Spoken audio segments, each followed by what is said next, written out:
Yo, what is good, Knicks Nation? Welcome back to another live stream here on my channel. I wanted to go live to talk about the New York Knicks and what has been going on so far in the first 3 games of preseason. We could talk about the game last night. We could talk about the game that we saw the first 3 games, basically. And we have our last preseason matchup against the Cleveland Cavaliers tomorrow. And it's going to be interesting to see what happens.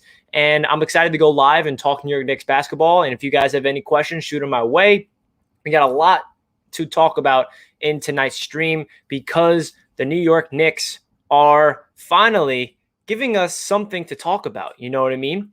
Welcome into the stream, everybody. Hope everybody is having a fantastic night so far. And listen, I'm just excited that the New York Knicks are back and we came to watch Knicks basketball. You know what I mean? Is my mic working? You guys can hear me good? In the chat, let me know. I just want to make sure you guys can hear me because I don't know if that's working right now. Can you guys hear me okay? Let me know in the chat. Can you guys hear me? You're good? You're good? All right, perfect. Just want to make sure that you guys can hear me because, the audio can mess up. But listen, I want to talk about the New York Knicks. Welcome into the stream, everybody. Hope you guys are having a fantastic night. Tomorrow, we have the last preseason matchup against the Cleveland Cavaliers, and then we go to Indiana to face the Pacers on Wednesday night to tip off the NBA season. Make sure you guys stay tuned because I will be going live during the game on Wednesday. I will not be showing the game. It's just going to be me live just like this and reacting to the entire game from start to finish. So if you guys want to tune in during the stream and watch the game with me, feel free to do so. It's going to be a fun ride. And I'm excited to finally get a meaningful game because these preseason matchups are obviously expeditions. It means nothing, but it does mean something to us because we need to evaluate this team, especially the coaching staff. I mean, fans are just evaluating this stuff because we're fans and we want to see our guys. We want to gain opinions. We want to see what is going to happen. But the coaching staff is finding some lineups that they think works well the best. And I know there's a lot of people that are kind of not upset, but they're disappointed that we can't see the young guys like off the bench, like Miles Powell and Iggy and Jared Harper and those guys. And the reason for that is because this is such a short preseason and there's no training camp and like barely anything. It's not a traditional season, right? So Tom Thibodeau only has 4 expedition games to get a rotation right because listen, this is Tom Thibodeau's first season as a Knicks head coach. Obviously, he's not familiar with these players. He's trying to get accustomed to the rotations, who plays well together, who doesn't. So that's why those young guys off the deep in the bench, like the third stringers, are not getting those minutes. I'm okay with that. As long as he keeps playing the lineup that finished the game on the fourth quarter last night, I'm okay with it. You guys know what I'm talking about. That lineup consisted of Emmanuel Quickley at the 1, RJ Barrett at the 2, Knox, Obi, Mitch. That is just a phenomenal lineup. So I'm going to talk about that lineup. I'm going to talk about RJ Barrett developing into something great. We're going to talk about Dennis Smith Jr.'s defense, who showed up last night, and basically my just expectations for the entire season and all that good stuff. If you guys have any questions, feel free to ask them in the chat. Super chats are priority because they come out to me because it's hard for me to answer every question because it's hard to see them. But if a super chat comes in, it like shows up my screen so I can guarantee answer them. So if you guys are new to the stream, make sure you smash that like button so we can get as many Knicks fans in here as possible to talk New York Knicks basketball, because why not? So the first topic I want to go over is RJ Barrett is a rising star. So RJ Barrett is our young stud that we drafted 3rd overall last year. And if you draft someone in the NBA draft in the top 3, you're expecting him to play well. You're expecting him to have a phenomenal career, especially that a guy coming out of Duke and had such high, energy coming out. He was expected to be the first pick, and then Zion and John Morant happened. And it's just like, I think RJ Barrett is developing into something that we never expected. Not even that, just he looks so natural out there. He looks so poised, and everything about RJ Barrett is just very, very interesting to me. Let me know in the chat what you guys think of RJ Barrett. And if you guys are watching this afterwards, let me know in the comment section. Give me your opinion on RJ Barrett. Do you guys think that he has a chance to be a star, or is he just I don't know. I want to hear your guys' take. You guys always have great takes about the New York Knicks. So please let me know in the chat what you guys expect from RJ Barrett. What are your predicted stats for him? I made a whole player profile on RJ Barrett. So if you guys did not see that, make sure you check it out because I broke down his stats last year, my projected stats this year. I did a lot. I did a lot for RJ Barrett, and I got a lot more content in the way. So let me know in the chat if you guys are, what do you think of RJ Barrett? So yeah, RJ looks efficient so far. Yeah, man, I'm just really excited that he is shooting efficiently and he's taking control of the offense at times when he's allowed to. You know, I can get into a really deep and annoying rant right now that comes with Alfred Payton and Julius Randle just taking everything away from RJ Barrett. I'm telling you guys, as you guys know, if it wasn't for Julius Randle and Alfred Payton, I think RJ Barrett will be playing way better.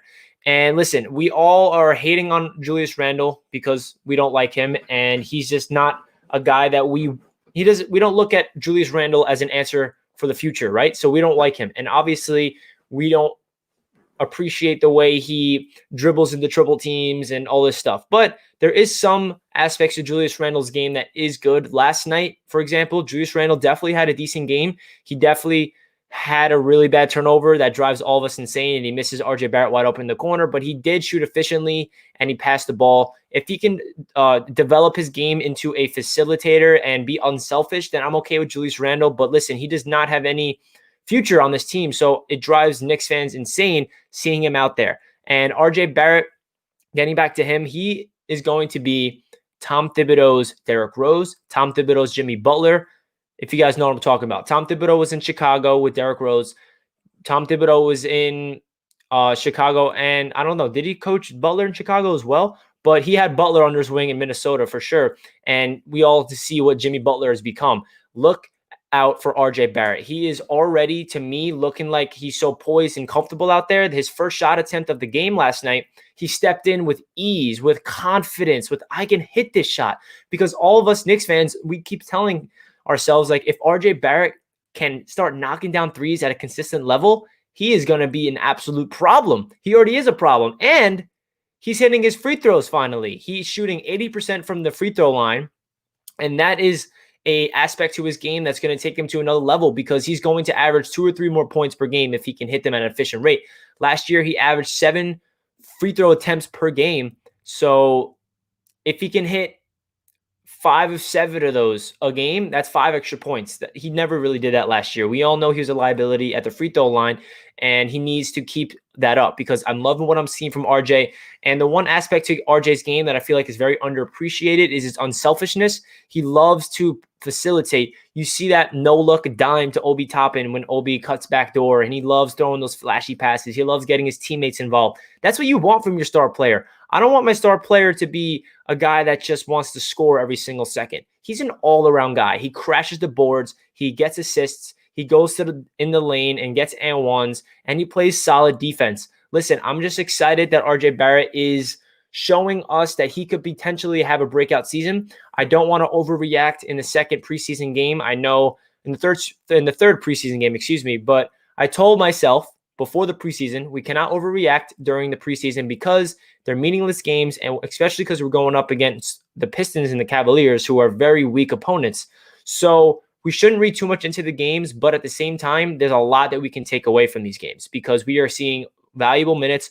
We're seeing what Thibodeau's rotations look like. We're seeing how they play together, and I'm really impressed with RJ Barrett so far. He just looks like a guy that is going to put this team on his back for the future, and I'm not expecting him to be the number one option that wins us a championship. Like, I'm not saying that at all. I'm saying that RJ is going to be a part of the young core foundation that the New York Knicks want to build in order to become a contender. The first step is to become a consistent playoff team. We haven't been that in so long. We went to the playoffs 1 year, and you know what happened. And that was a long time ago. So the Knicks are destined to go back to the playoffs. I don't think it's going to happen this year, and that's okay. I know Knicks fans are impatient, including myself. We have a right to be impatient because we've sucked for a long time. But this is the first time the New York Knicks have a really solid young core to build out off of, and I'm excited to see them play together. I know Tom Thibodeau said recently in the interview that we need to go out there and get a star player. We need to be more aggressive. Listen, Thibodeau, we shouldn't do that until we have chemistry and a culture in place. This is the culture year. We've always skipped this step of the rebuild where you let the young guys play, you give them the keys to the kingdom, and build a chemistry within the young core, and that is when you can go get a star because that young core is established and it's playing well. Can you guys imagine? Listen, I'm going to put here my favorite lineup for the Knicks. Here it is. My favorite lineup for the Knicks. You guys see it scrolling on the bottom. These 5 players is what I made a video on it today. I'm sure you all saw it. I want this to be the starting 5, but if it's, I know it's not going to be the starting 5. I just wish it would be, but I would love for this to be the 5 to finish off games because I think they had the most energy, and obviously they are the most fun to watch because it's our young core. And these 5 players are all of our own draft picks in the last 3 years. Think of that. The Knicks have never done that. We've never built through the draft, and we're finally seeing it before our own eyes. Emmanuel Quickly running the point guard. We drafted him this year. RJ Barrett running the shooting guard. We drafted him last year. Kevin Knox running the small forward. We drafted him 3 years ago. Obi Toppin, rookie this year. Mitchell Robinson, we drafted 3 years ago. You guys know when they were drafted, but the point is the New York Knicks drafted all 5 of them in the past 3 years. So this is definitely my lineup that I'm looking out for the most. The biggest surprise for this is Dennis. No, I'm going to talk about Dennis Smith Jr., but I didn't mean to say his name. Emmanuel Quickly is the biggest surprise for me. And he only played 1 game in the preseason, and he only had 1 really good game of facilitating. And I don't want to overreact, but he showed an element to his game that me and a lot of Knicks fans did not know he had. When I made my player profile on him, and a lot of people were talking to me about Emmanuel Quickly, they all labeled him as a shooting guard. He plays off the ball. He cannot be a ball handler, but he cannot run the offense, and he cannot be a ball handler. And I'm like, I don't know. I mean, he definitely played off the ball in Kentucky, but he said that he came into the league as a point guard, and he wants to be a point guard. So let's see what he can do. And he came into that game last night, and he looked like the most comfortable point guard on the team so far in the preseason. He was facilitating. He was throwing lobs. He was dishing it out. Defenses were respecting his jump shot. We've never seen that. Usually when Alfred Payton is running a pick and roll, they literally sag off of him, and then it forces him to make a terrible mistake. But with Emmanuel Quickly, the defenses are respecting his jump shot. So they're stepping up, and that opens up somebody else going for the lob, or opens up Knox for 3. That is what this Knicks team needs, and I'm liking what I'm seeing from Emmanuel Quickly so far. He did not have an efficient game last night at all, shooting the ball from the field, but that is the least of my worries. I honestly rather see a game from Emmanuel Quickly of him running the point and have 7 assists than light it up for 15 points and hit all the shots, because we know he will shoot efficiently from the field eventually. He shot 43% from three-point land last year. Tom Thibodeau labels him the best shooter on the team according to what's going on in practices. So his shots will fall. Don't you guys worry. But the biggest thing that stood out to me is his overall defense, his energy, and everything about Emmanuel Quickly, especially for a point guard that is a rookie coming out of Kentucky, is just extremely impressive, and I'm happy to see the young rook play well, and I hope he gets solid minutes. But yeah, this is my favorite lineup for the New York Knicks. Let me know in the chat what you guys think of it. And did you guys see my video today that I broke down about this lineup?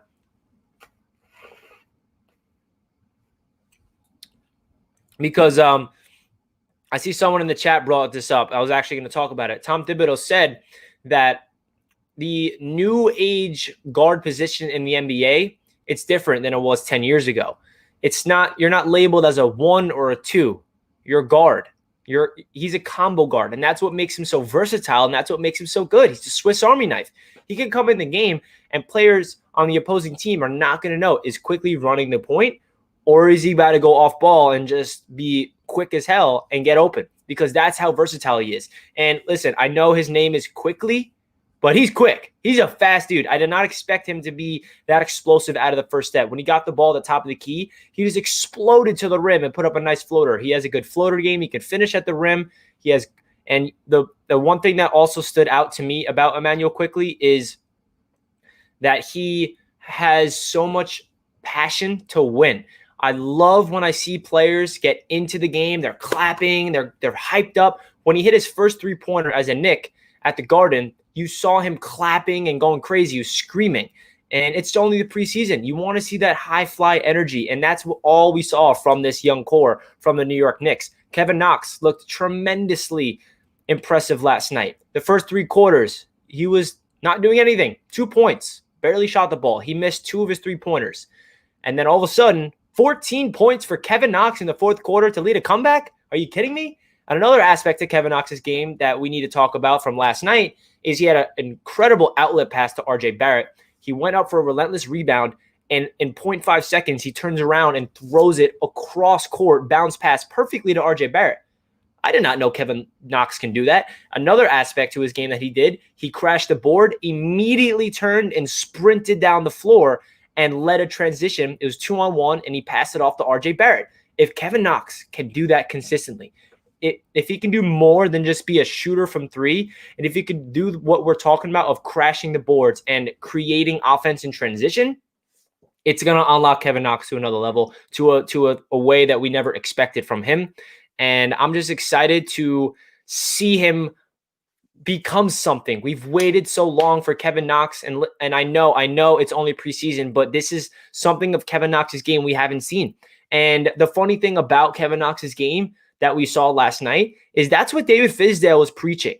As much as of a bad head coach David Fizdale was, he always said he told Kevin Knox to pay attention to detail and focus on your rebounding, and right when you get the ball, push it down the floor immediately. That was Fizdale's philosophy. So you can tell there's a little Fizdale in Kevin Knox. I'm okay with that because I like that. Kevin Knox needs to keep that high energy, keep that high motor, because a lot of times last year, we saw Kevin Knox looking like a lazy guy who doesn't have confidence, doesn't feel like he belongs out there. He doesn't take any good shots, but if he's in rhythm, he looks solid. 3 3-pointers in the fourth quarter, and I feel like Immanuel Quickley had a lot to do with getting Kevin Knox in rhythm. I really like what I saw from Immanuel Quickley and Kevin Knox, like I said. So let's talk about another player. I'm going to quickly... here it is. DSJ, defensive energy. So Dennis Smith Jr. had a very interesting game last night. He started off struggling. He looks like very lackadaisical with the ball handling wise, wasn't hitting his shots, but on the defensive end, he looked really impressive. He had 5 steals. He looked like he had Hall of Fame pickpocket in NBA 2K for those guys that play 2K. It looked like a very high energy scrapper on defense, and I never really saw that from Dennis Smith at all, especially on the Knicks. And a guy like Tom Thibodeau and the coaching staff is definitely getting into Dennis Smith Jr.'s brain, saying, listen, if you cannot play well on the offensive end and you don't feel comfortable and nothing's going that way, put all your energy on the defensive end, because that's the most important. And we saw him in the faces of people. He was low-key the reason why the Knicks turned it around and they had that crazy comeback victory. Without Dennis Smith's defense to begin that fourth quarter, there was no comeback. And then they subbed out Dennis Smith and they brought RJ back in and Knox and the 5 that I just talked about, and that's how they won the game. But Dennis Smith Jr. set the momentum in place for playing that defensive role. So if Dennis Smith Jr. can continue that, and if he can find his rhythm on offense, we got depth at the point guard spot, man. I'm down to have Dennis Smith Jr., Immanuel Quickley. I'm excited for Frank to come back just because of his defensive prowess that brings so much energy. Austin Rivers, we haven't seen him yet. I think he's going to have a solid impact. Alfred Payton had a really bad game last night, and I'm over Alfred Payton. I don't want to sound like dramatic or anything. I don't hate Alfred Payton, but I just don't want him to get any minutes. I don't like seeing him and Julius Randle on the floor together. I wish we can trade both of those players for nothing. Like, trade them for a 20-30 second-round pick or something. Like, I don't want them on the team. They're only going to hinder the Knicks' development. We want the future of the Knicks to be playing, because Alfred, no future. Julius Randle, no future. They're not going to be here next year, so don't play them. Play the young core. Am I right? I'm sorry, I have not checked out the chat at all, so I'm going to try to get to some of your questions. If you guys are new to the channel, make sure you subscribe and hit that like button if you're enjoying the video. We're around 23 likes, and we have 71 people watching right now. So if you can, again, please hit that like button if you are enjoying tonight's stream. I'm excited, as always, to have Knicks basketball back tomorrow at the Garden. and I'll bring you guys my reaction after the game and bring you guys just as much Knicks content as I can because I'm enjoying this. I am enjoying this. If you guys want to send me in any questions, please do so. I'm just talking about Dennis Smith Jr.'s defensive energy because it was very impressive. I just finished talking about Kevin Knox and Emmanuel Quickly, RJ Barrett. Let's talk about Mitchell Robinson. Why not? Why not? Mitchell Robinson. Is Mitchell wrong? Nope. All right, so Mitchell Robinson, he had a very interesting game last night. Why? Why did he have an interesting game, you might ask? Well, the reason is he had 2 fouls in 2 minutes. Got subbed out immediately. Clyde is all over him. See, folks, this is why I haven't seen any improvement from Mitchell Robinson. He needs to get rid of those ticky-tacky, throwing his body at those people to get the fouls. Like, he needs to clean it up. And I was worried. I'm like, wow, man, Mitch really did not clean up the fouls. Like, what's wrong with Mitch? Like, he needs to clean that up because all he needs to do is clean up that part of his game, and he's good. But he came back in.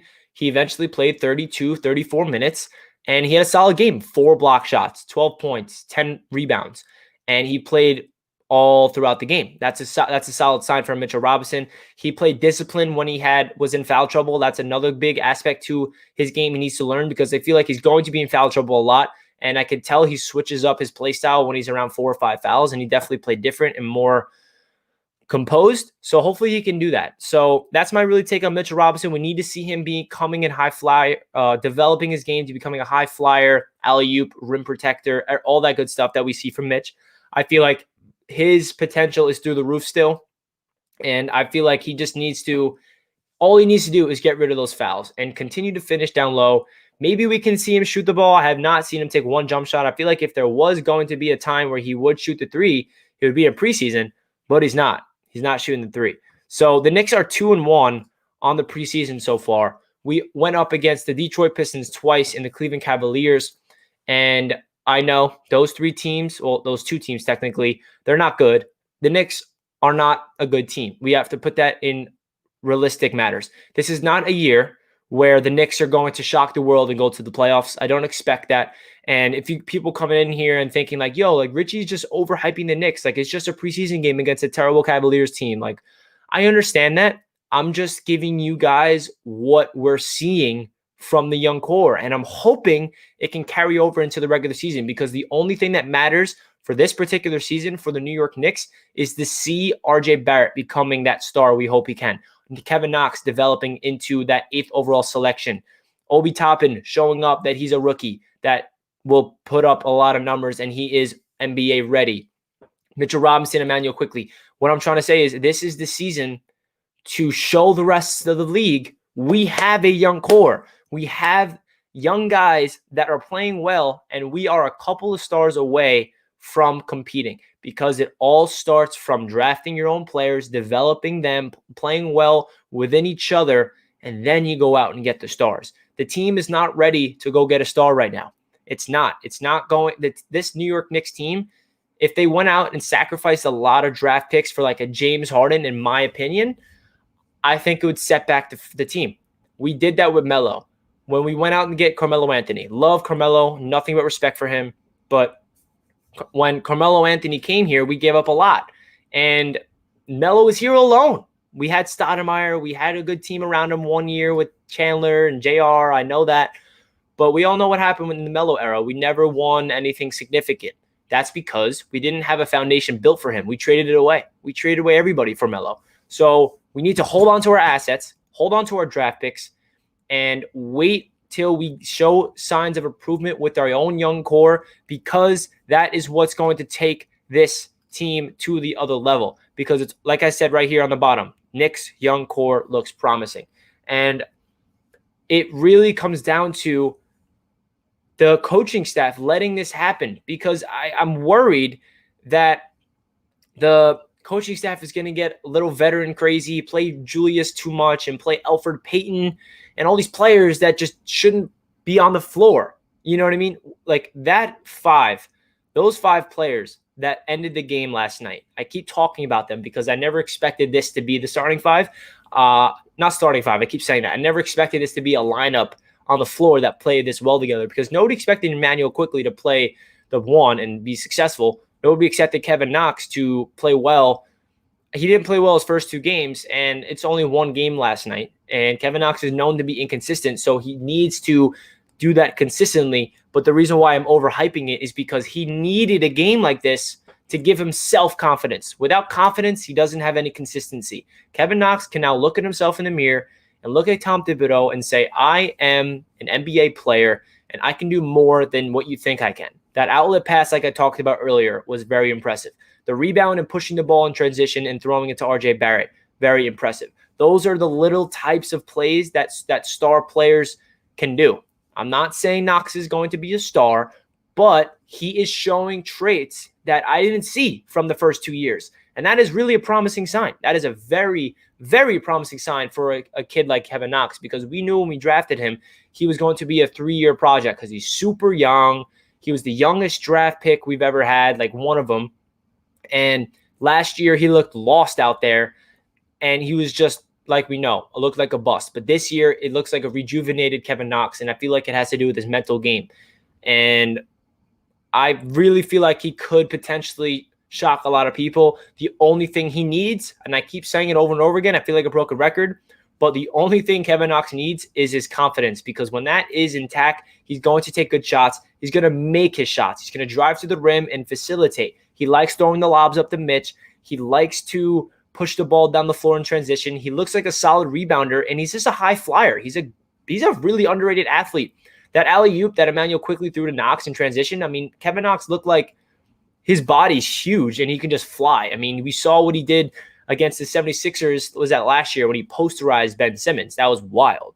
That was wild. So Kevin Knox, I'm excited for. I've always been high on him, and I hope that he can keep up the play. Let's see them play together again tomorrow. I'm really hoping that the same five that ended the game last night finishes the game tomorrow, because we need those five guys playing well together, because that is the young core that we are expecting to be our future. We need that to be our future. It doesn't have to be our future starting five. That's what the refreshing thing is. Here, I'm going to put the lineup again down here. This is the lineup that ended the game last night. This 5 players, I'm not saying they're going to be the starting 5 for the future, but in a season like we are right now with no stars or nobody that's going to take us to the next level, we should give these 5 players the most minutes possible, because they can be depth spots. You know what I mean? Say next year, hypothetically, Emmanuel Quickly plays well. He looks like a very solid player. Kevin Knox takes the next step, and he looks like another good player. If we bring in a guy in free agency, I'm not going to say any names, but if we can, or trade, we trade for a player or bring him in free agency, we have a young core, a depth. Kevin Knox could come off the bench. Emmanuel Quickly could be our backup point guard. Obi Toppin could be our backup power forward. You know what I'm trying to say? Just because this is the 5 that I want to see right now does not mean it's going to be the starting 5 for the future. It can set up this team to have a lot of depth, and that is key to be a successful team. You need to have players off the bench. Look at the Toronto Raptors, for example. They're just a really good organization. They have a lot of players that, like, I don't even know off the bench that play really well. Like, every time I watch the Raptors, I just see a random guy every year that I never heard of ball out. And I'm like, where do these get these guys? Where do they just find these players and just develop them and make them really good? And that's why they went to the finals and won. I understood they had Kawhi Leonard, but Kawhi Leonard would not have won that championship without that young core in place. So you guys see what I'm trying to say? The Knicks need to have a young core in place before we could take that next step. Here it is. Here's the young core. It's in place. Now let them play. Let the New York Knicks do their job, and let's see them develop. I'm just really happy that we finally are doing this, and I'm hoping Tom Thibodeau is looking at his coaching staff and say, hey, we got a potential nice young core here. So let's get the, excuse me, I can't even speak. I'm so excited. Let's give them the minutes and let them gain chemistry. Let's let Emmanuel Quickly shoot the rock. Let's let him throw the lobs. Let's see him do all these things. So that really does it for my stream tonight. I want to go live for a quick 30 minutes and give you guys a little spiel of the young core, RJ Barrett, the entire team, Emmanuel Quickly, Dennis Smith. You guys know the drill. I already gave you guys my breakdown and analysis of this. I don't know. Should I end the stream here? Do you guys want me to stay on? Because I'm down. If you guys want me to finish off the stream to answer some of your questions, feel free to do so. Yeah, I'll end the stream with a Q&A. So if you guys want to send in questions, let me know. Let me know. Here's a question. Did you hear Austin Rivers' dad encourage his son to not sign with the Sixers? What do you make of that? That is an interesting thing that I saw. Maybe that's just his Doc Rivers is like, listen, I don't want to worry about coaching my son. I want to do my own thing. You should go to the Knicks. I used to play for the Knicks. This is a really good organization for you to go show what you got. And Austin Rivers said himself, it's untraditional for players to go somewhere to make it great. They want to go somewhere that's already been great. And that's what Austin Rivers said, and that's awesome. So that's really my take on there.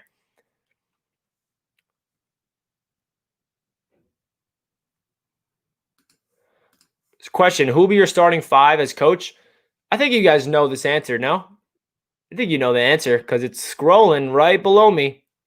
Right below me is the answer to this question. Emmanuel Quickley, Barrett, Knox, Toppin, Robinson. And that would be my starting five. Oh, wait, is that string five? Does that mean backup five?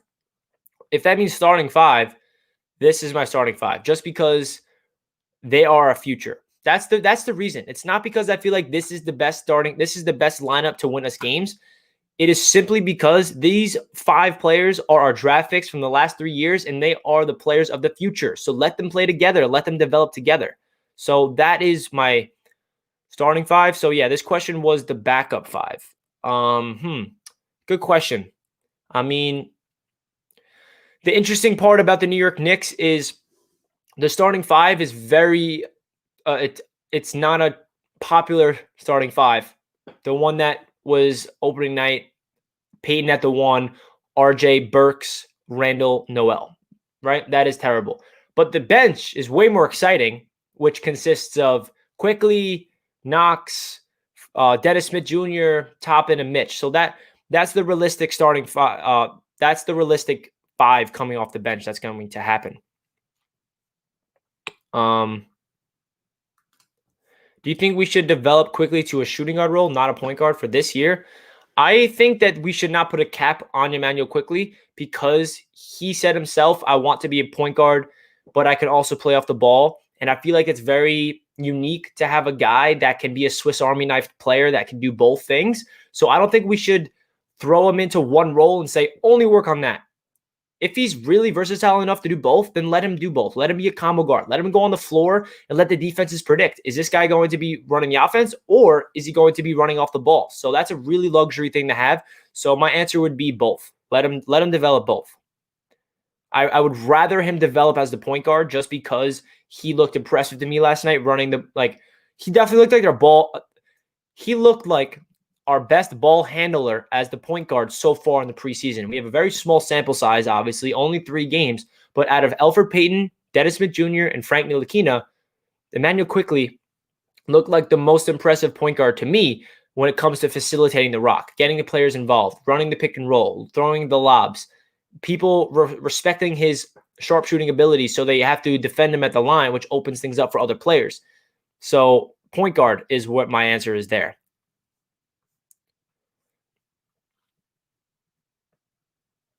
More experience doesn't necessarily mean they mesh well.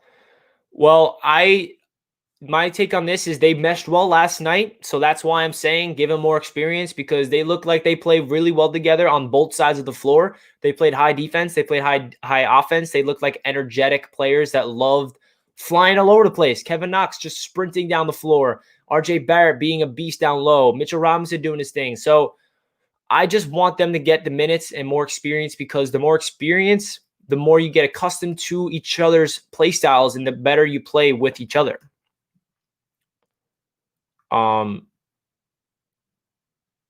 Yeah. Oh, you're talking about the vets? Okay, that's true. That's true. Emmanuel Quickley should start at the point guard. Jose, I agree. I would love him to be the starting point guard, but realistically speaking, that's not going to happen because we all know that Payton's going to start. I don't know why. Why is that? Why is Alfred Payton the starting point guard? Like I thought. Oh man, I'm getting pissed right now thinking about it. I thought when we let him go in free agency, he was gone, and then we re-signed him, and I'm like, Don't let him be the starter because he's such a waste of a role right now. He's going to just drive. I feel like Payton's slowly becoming the next Julius Randle for me. And that's frustrating. But another thing about Emmanuel quickly that stood out to me is his IQ. You know what I mean? His ability to understand basketball, knowing what's going on, being aware of his surroundings. That's a huge part of running the point guard, especially in the NBA. If you don't have a high IQ, you're not playing well. IQ, Emmanuel Quickly. That's his initials. He was born for this role. He was born for this role. Melo's killing it right now. Is that true? Is Carmelo balling out?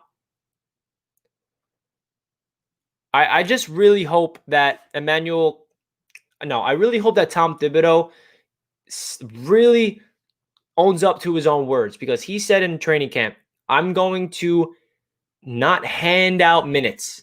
All the minutes are given. Sorry, I said that totally wrong. I'm not going to hand out minutes. They're not given. All the minutes are earned. You need to earn them in training camp. You need to earn them in practice. You need to earn them in games. So far in the preseason, to me, Payton hasn't impressed me, has not earned a starting point guard job. Julius Randle, he's done enough to solidify himself as a starting power forward. We have to be respectful and realistic here. Julius Randle's not going to be benched unless he does really bad, because as much as we don't like Julius Randle, he's not a terrible basketball player. He makes difficult shots. He makes post-ups. He can beat someone down low. He's a bruiser. But there's some times where we go crazy because he misses RJ in the open and he ices people out. That's why Knicks fans don't like him. But I don't expect him to go off to come off the bench. I think Obi Toppin is going to be coming off the bench bearing any injuries. But I really hope Tom Thibodeau owns up and says the players that are getting the most minutes are the ones that play the best. And last night, we won the game because of 6 players. The first 3 quarters, we were getting blown out from the terrible G League Cavaliers. And then we ended up beating the G League Cavaliers, which is pretty dope. But the 6 players that went off and sparked the comeback was these 5 down below and Dennis Smith Jr. So we need them to get the minutes. I don't think Alfred Payton should be close on the depth chart. I feel like he should be below Frank, below Dennis Smith, and below Quickly and Austin Rivers. I don't know why, because what drives me crazy about Alfred is he thinks he has a jump shot when he doesn't. You have a really good ability to drive to the rim and finish in the paint. That's the only thing you should do. Somebody compared him to Rajon Rondo, and I was like, wow, that is a very good comparison. He's nowhere close to Rajon Rondo's level, but his play style is extremely similar. He's a guy that can play defense and get in the passing lanes and get steals. And on the offensive end, he cannot shoot the ball, but he can facilitate, create for others, and he can drive to the rim and finish through contact. That is more of his game. So now we got over 103 people watching the stream. Hope you guys are having a fantastic Tuesday night. It's Thursday night. I don't even know what day it is, man. If you guys are enjoying the stream, make sure you smash that like button. And if you want me to go live more often during these New York Knicks talks, make sure you let me know in the chat and hit that like button if you want to see more content. I got more collabs coming up. I'm going live with CK2K and NYK, Terry, and Trey next week, right before the game, the day before, so this Tuesday. So stay tuned for that. I'm also going to be going live during the Knicks game on Wednesday night against the Pacers throughout the entire game.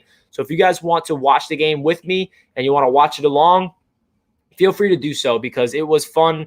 I do that on my Jets channel. I go live during every game, and I know it's brutal to watch the Jets. You don't have to tell me in the chat. I already know.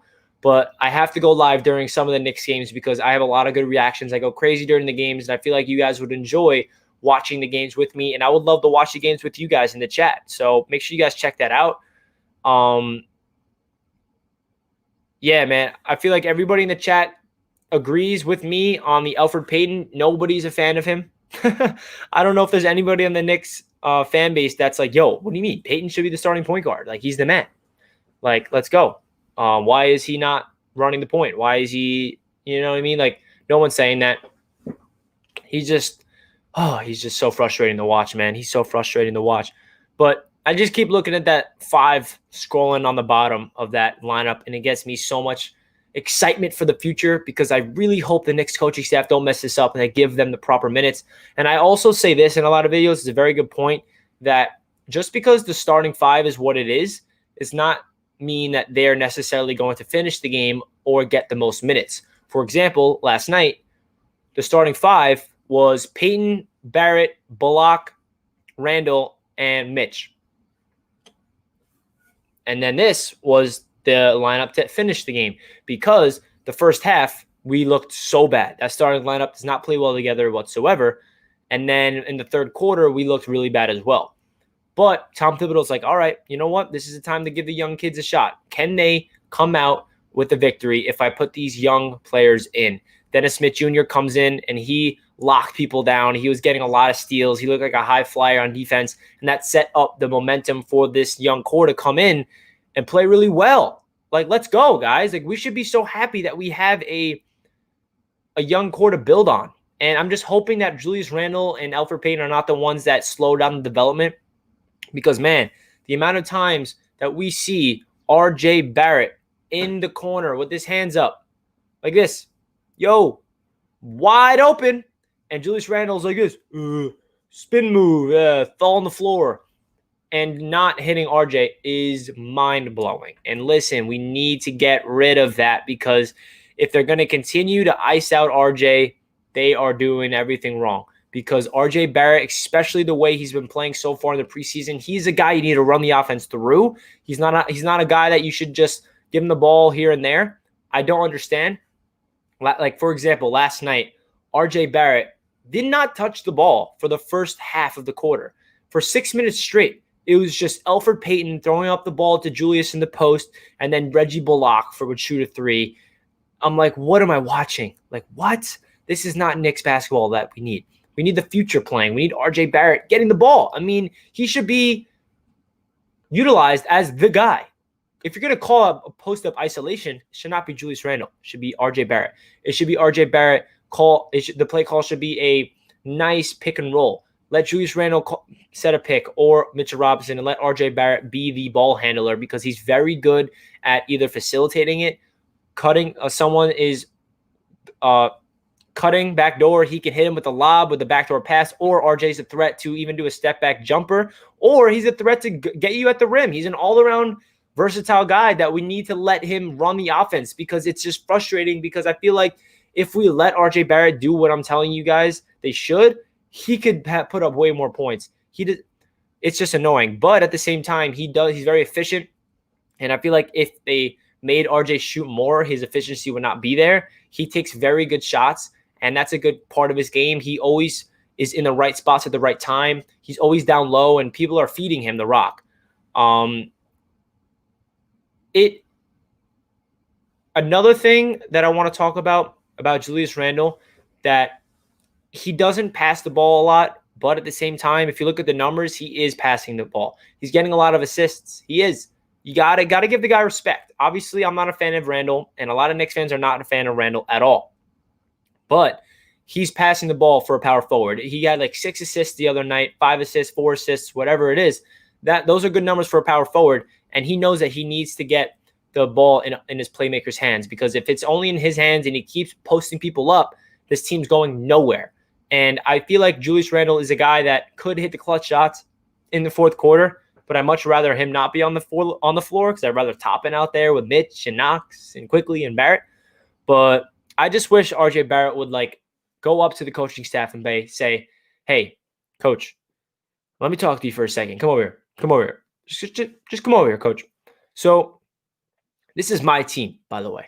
Like the New York Knicks, they're my team. I want this organization to let me put this team on my back and let me build this team myself. And I know it's a little overwhelming for someone to say that. I'm not expecting him to say this word for word. It's obviously a little joke combined with it. But RJ, I feel like would love to do that. If a coach went up to RJ and said, hey, listen, we want you to be the guy on this team. We want you to take all the shots. We want you to be the ball handler because RJ can low-key run the point net sometimes because he's that good at ball handling. He does have some hiccups and he does turn the ball over. He's not perfect. I'm not saying that he's like a Chris Paul out there, but he's good for a shooting guard / small forward facilitating the rock. I wish that they would tell RJ that we want to run all the plays through you, or maybe not every single play, but majority of the plays, because it feels like there's none of the plays are being called for RJ. That's why this is such a big conversation right now. The first 6 minutes of the game last night did not consist of anything to do with RJ Barrett. That's why it's frustrating. That's why it makes me, like, what's good, RJ? Like, let them do that. Let them do that. But a lot has to do with Julius Randle and Alfred Payton. I feel like those two are obsessed with each other. Payton is running the point, and then Julius Randle sets a screen, and then he gives it to Randle in the post up, and then Randle puts up a crazy shot, and he somehow hits it, and then that gives him confidence to keep going, and then it's just a continuous loop. Frustrating, man. But I've been live for 45 minutes, which is awesome, and you guys have been killing it. I have over 59 likes and over 100 people watching. Thank you guys so much that are tuning into my show. It means the world to me, as always. I hope you guys are enjoying this stream because I have a lot of fun creating these videos for you guys because, listen, I'm talking about the New York Knicks, and I got a lot of Knicks fans in the chat giving me their opinions. And again, if you guys disagree with any of my opinions, that is totally okay. I'm just using my platform to voice my opinions. You guys have every single right to comment your opinion in the comment section, the like button, or whatever it is, the live chat, and disagree and give me your opinions because we're supposed to disagree. The fun thing about Knicks fans is we all have our own opinions about these players. There's a Frank Hive that think he is the best player in the history of the NBA. And there's players that think that, there's fans that think that Frank Ntilikina is a bum. Obviously, it's a little exaggeration. I'm just joking around, but you guys know what I'm talking about. Some Knicks fans think Knox is a bust, trade him away. Some Knicks fans say, are you kidding me? He has all the potential. He just needs to put it all together, and it's right there. Some people think Obi Toppin is a bust. Some people think Mitch. Some people vice versa. It's awesome that we have a really diverse fan base, that people have so many different opinions, and we also have a fan base that's global. Let me know where you guys are from in the chat right now, because last time I said this, I saw people all over the world telling me where they're from, and I was mind blown. I'm like, what? People from there, and from there are watching me talking about the Knicks? That is awesome, and I'm very thankful to have a platform built to talk about my New York Knicks.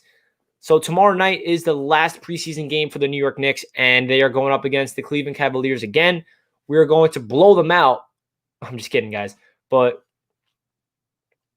I love to talk about the Knicks, whether it's preseason or it's regular season or it's training camp or it's off-season stuff. It's just a lot of fun, man. It is a lot of fun. But listen, I'm just excited to be able to voice my opinion with you guys because, like I said, we all have our own takes. We all have our own takes on these players. We all think there should be different lineups, and it's awesome. And I love when I post a video and I go through the comments and I see so many people giving me their own opinions and their own takes because you guys are educating me. I'm not perfect. There's probably way more people in the chat that knows more about the Knicks than me. You know what I mean? I'm nothing special. I'm just a kid that's 22 years old that made a YouTube channel about their favorite New York Knicks team. And I use this platform to voice my opinion and give you guys my take. So you guys commenting have just much credibility as I do. I'm nothing special. I'm just a kid that loves the Knicks. You know what I mean? Just like you guys. And I love how we have a diverse, there's diverse genders. We have females and males. We have the age range is crazy. We have really young Knicks fans. We have older generation Knicks fans. So on this channel, it's just awesome to see that we have a lot of diversity, and that's awesome.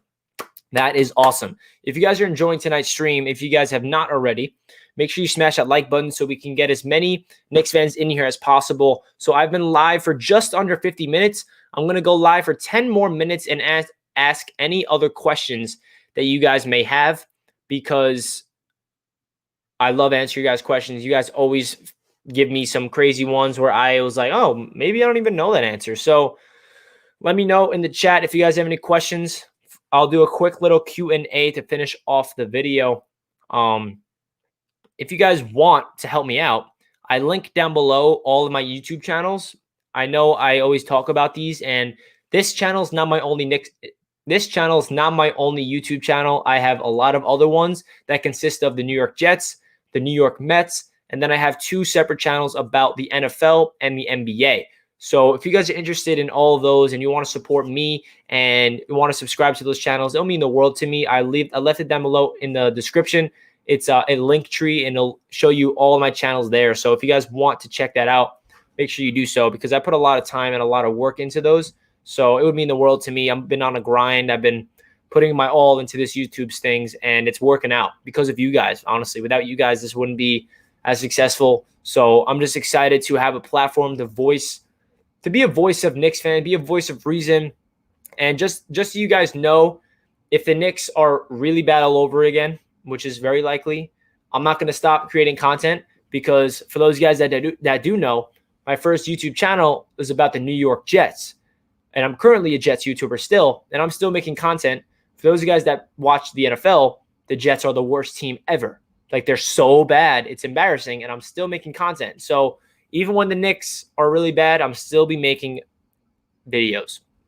We got a nice question from here. Do you really trust RJ to consistently knock down open threes? This is a very good question.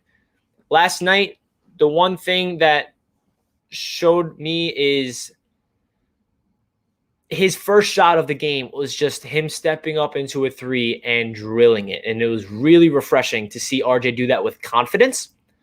Do I trust RJ to do it consistently? It's yet to be seen. I'm hopeful, because a shot like that looked like he was in rhythm, and his jump shot looks way smoother than last year. So he definitely has the potential to do so. I think that he has way more ability to be consistent at the mid-range than the three-point land. I can see RJ shooting around 40%, 39% from three. I'm totally kidding. That's way too high. What am I saying? Maybe if he can shoot around 34, 35% from three, then I feel like I'll be satisfied. That would be awesome. And then from the field, I feel like he can average between 40 and 45% if he is having a good year. I really think so. I really, really think so. RJ Barrett gained muscle mass this year. I think he will be 20 points and 10 rebounds. Easy. Jose Perez giving us a bold take. I'm all with this, man. I don't think he can get 10 boards a game, but I see where you're coming from. He definitely put on a lot of weight. He looks more strong. His core is balanced, and he's absorbing content better. And I love what I'm seeing from RJ Barrett. He has that confidence, and his physicality is developing as long with his mind, and that's very, very promising sign for RJ Barrett. I honestly think he will average 20 points per game if he keeps up. And the only factor that I will say about RJ averaging a lot of points is, will the coaching staff allow it? Will the players on the floor allow it? Because he is the guy that we need to give the keys to the kingdom. We got my boy Ali in the chat telling me to get some sleep. Ali, what do you mean? The grind is hard. I can't get some sleep when I'm talking about my New York Knicks. For those guys that do not know, Loyal Media Sports Podcast is indeed my podcast, along with my co-host, Ali. Me and him created Loyal Media, and we are very excited for this because it's a New York sports-related podcast. So far, we've only talked about the Jets, but eventually we're going to branch out and talk about the Knicks. We're going to talk about the Yankees, the Mets, the Rangers, everything. We're going to get a lot of people on. That is our long-term vision for the podcast. So if you guys want to check us out on Loyal Media Sports Podcast, make sure you do so. Ali, I appreciate you tuning in, and maybe I should get some sleep.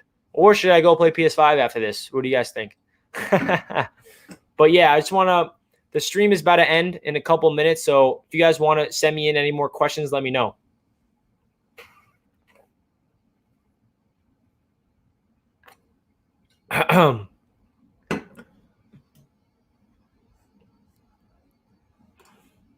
I know it's a small sample size, but his improved efficiency throughout the preseason suggests he could be a 20 points per game scorer this year. Ralph, I agree. I think what we're seeing from RJ is a guy that's taking really good shots. He understands when he should shoot and when he shouldn't. He's finishing at the rim, and he's hitting mid-range jumpers, which is going to skyrocket his field goal percentage if he can hit those consistently. It is a small sample size, so it's hard to really talk about this. But what I'm seeing from RJ is a guy that loves to be the man. And if there's any team that needs to put on a show for the Knicks and put the team on the back, it's RJ Barrett. It is indeed RJ Barrett. Trying to see what style of offense would you like to see the Knicks run? You know, I'm not going to get into a specific style of offense, but what I really want to see from this Knicks team is what I saw last night from the five down below. That lineup is a high flyer transition team. And I know I'm not talking about set based like offensive play calls, but I want to see whenever they get the board, push the ball down the floor because we have athletes, especially in this lineup. Kevin Knox is low-key a flyer. Like, he is a threat. When he gets the board, he pushes it down the floor, and he can potentially dunk on you, or he can pass it off. A guy like RJ Barrett, he pushes the ball down the floor, and Knox can catch a lob. I feel like we have a lot of athletes that can throw up lobs to each other and dish it out to the corners and stuff. So that's what I want to see, a high-energy offense. I want to see guys that don't stop and keep the ball rolling, like never really just keep up the pace. Be that team that keeps the defense like on their heels. That's the type of offense I want to see.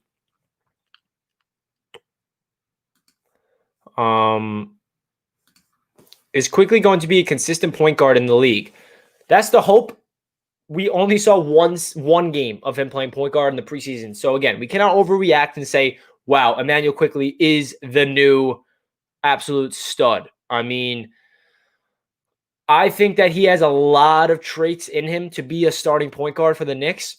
I just hope they give him the minutes and give him the opportunity because, again, what I saw last night from IQ was something I didn't think he had in him, which was being the ball handler in a pick-and-roll situation, throwing up the alley-oop. I mean, listen, he threw up a lob to three different players, Kevin Knox, Obi Toppin, Mitchell Robinson, and he also dished it out to Kevin Knox for an open three. He also had an assist to RJ Barrett. So he has the ability to facilitate.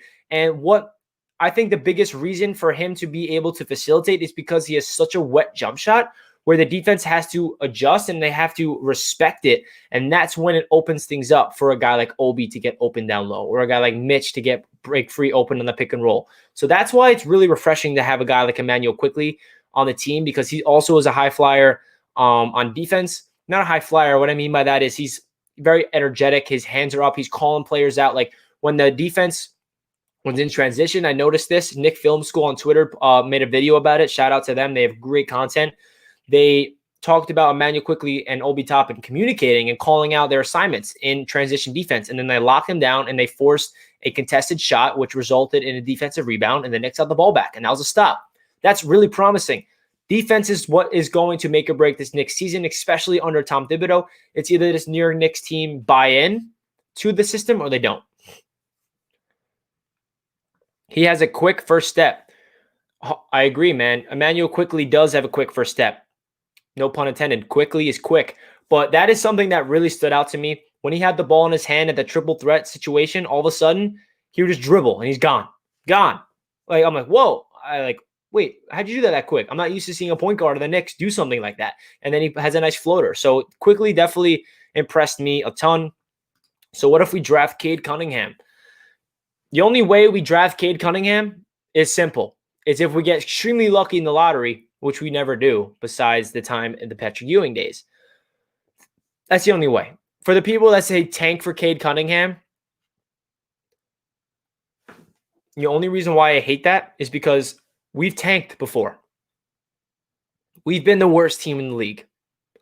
We have tanked and never successfully got the first pick. I feel like our best chances to get the first pick is if we're like the 11th best team, because the last 2 years, the teams that won the lottery are teams that are decent. The Minnesota Timberwolves this year, the New Orleans Pelicans 2 years ago. Those are solid teams that did not need the first pick. The Knicks needed the first pick, not them. I'm not a fan of the lottery system, but it drives me crazy because they deserve it more than anybody. So that's going to wrap up tonight's New York Knicks Talk. I hope you guys enjoyed tonight's episode of the stream on Knicks Media. If you guys are not already subscribed to the channel, make sure you smash that subscribe button because I got a lot of Knicks content in store for the next season. If you guys want to check out my brand new YouTube channel, Basketball Kingdom, please check that out. It's linked down below in the link tree. There's no content on there yet, but I just had a call with one of my friends, and we're going to create content over there. It's going to be all about the NBA. We're going to bring you guys predictions for what's the seeding going to be in the Eastern Conference, What's his seating going to be in the Western Conference? Top 5 Rookie of the Year candidates, top 5 MVP candidates, top 5 Defensive Player of the Year candidates. A lot of videos like that where it's all about the NBA and player profiles about the stars in the league. So if you guys want to check out Basketball Kingdom, make sure you do so because I'll be doing a lot of grinding on there. So that does it for this stream. I appreciate everybody tuning in and enjoying Knicks Media's live stream. Always a pleasure to answer your questions. Always a pleasure to talk New York Knicks basketball. That does it for me. Richie is out. I'll catch you guys in the next one. Let's go Knicks. Peace out.